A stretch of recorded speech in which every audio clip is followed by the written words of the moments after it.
नमस्कार। आज के शेख चिल्ली की कहानी का नाम है शेख चिल्ली की खुरपी को बुखार। एक दिन शेख चिल्ली की माँ को किसी जान पहचान वाले की शादी में जाना था। घर से निकलते समय वह शेख चिल्ली से बोली, चिल्ली जंगल जाकर घास छील लेना और उसे पड़ोसी के घर छोड़कर उससे पैसे ले लेना। ये काम सही तरीके से करोगे तभी मैं तुम्हें शादी से लाई मिठाइयाँ दूंगी। शेख चिल्ली ने हामी तो भर दी, लेकिन माँ के जाते ही उन मिठाइयों के सपनों में खो गया जो उसकी माँ शादी से लाने वाली थी। जब माँ घर वापस आई तो शेख चिल्ली को बिस्तर पर लेटकर सपना देखते हुए पाया। उसने उसे झंझोड़ कर उठाया और डांटते हुए बोली, तू फिर दिन में सपने देखने लगा। जा जंगल जाकर घास छील ले, वरना तुझे मिठाइयाँ नहीं मिलेंगी। मिठाइयों के चक्कर में शेख चिल्ली को जंगल जाना पड़ा। वहाँ तेज धूप में पसीना बहाकर उसने घास छीली और उसे पड़ोसी को बेचकर मिले पैसे माँ को लाकर दे दिए। माँ ने खुश होकर उसे शादी से लाई मिठाइयाँ दी। मिठाइयाँ खाते हुए शेख चिल्ली को याद आया कि घास छीलने की खुरपी तो वह जंगल में ही छोड़ आया है। फिर क्या था, एक बार में सारी मिठाइयाँ अपने मुंह में ठूसकर वह खुरपी लेने भागा भागा जंगल गया। खुरपी तेज धूप में पड़ी हुई थी। शेख चिल्ली ने जैसे ही खुरपी को छुआ वह चीख पड़ा। तेज धूप में लंबे समय तक पड़े रहने से खुरपी बहुत गर्म हो चुकी थी। शेख चिल्ली को लगा कि खुरपी को बुखार हो गया है।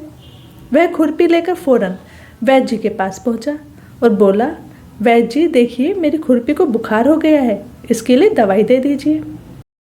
वैद्य जी भी शेख चिल्ली की बेवकूफ़ियों से वाकिफ़ थे, इसलिए उन्होंने कहा, हाँ चिल्ली, तुम्हारी खुरपी को तो बहुत तेज बुखार है, लेकिन बात यह है कि यह दवाई से नहीं उतरने वाला। तुम्हें इसे रस्सी से बांधकर कुएं के पानी में डुबकी दिलवानी होगी, तभी इसका बुखार उतरेगा। शेख चिल्ली ने वैसा ही किया जैसा कि वैद्य जी ने बताया। खुरपी को रस्सी से बांधकर कुएं के पानी में डुबकियाँ दिलवाई। पानी में डूबते ही खुरपी ठंडी हो गई।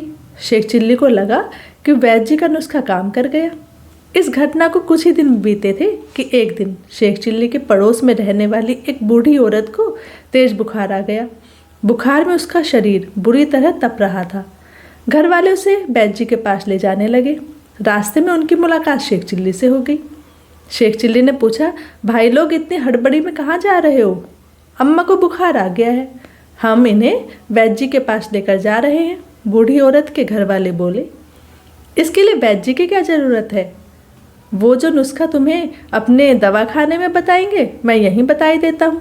ऐसा करो, इन्हें रस्सी से बांधकर कुएं में लटका दो और उसके पानी में डुबकियाँ लगवाओ, बुखार फौरन उतर जाएगा। यह नुस्खा वैद्य जी का बताया हुआ है? बूढ़ी औरत के घर वालों ने पूछा। यकीनन, और 100% काम कारगर भी है, शेख चिल्ली ने जवाब दिया। लोगों ने शेख चिल्ली की बात मान ली और बूढ़ी औरत को रस्सी से बांधकर कुएं में लटकाकर उसके पानी में डुबकियाँ लगवाने लगे। थोड़ी देर डुबकियाँ लगाने के बाद जब उसे बाहर निकाला गया तो वह पूरी तरह से ठंडी पड़ चुकी थी, मतलब उसके प्राण उड़ चुके थे। यह देख उसके घर वाले शेख चिल्ली पर चिल्लाने लगे। शेख चिल्ली बोला, मैंने कहा था बुखार उतर जाएगा, उतर गया ना? इनका शरीर ठंडा पड़ गया है। ये पूरी ठंडी हो गई है चिल्ली, समझ रहा है? ये भगवान को प्यारी हो गई हैं। कहते हुए वे लोग शेख चिल्ली पर बरसने लगे। अरे मुझ पर क्यों बरस रहे हो भाई लोग? ये नुस्खा तो वैद्य जी का बताया हुआ है, इसलिए बरसना है तो उन पर बरसो, शेख चिल्ली शिकायती अंदाज में बोला। सब वैद्य जी के पास पहुंचे और उन्हें पूरा किस्सा कह सुनाया, जिसे सुनकर वैद्य जी ने अपना सिर पीट लिया और बोले, अरे मैंने वह नुस्खा शेख चिल्ली की खुरपी को ठंडा करने के लिए बताया था, ना कि किसी इंसान का बुखार उतारने के लिए।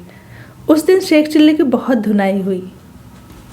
शेख चिल्ली की ऐसी ही मज़ेदार और कहानियाँ सुनने के लिए चैनल को प्लीज़ सब्सक्राइब जरूर करें, लाइक शेयर और कमेंट भी करें। धन्यवाद।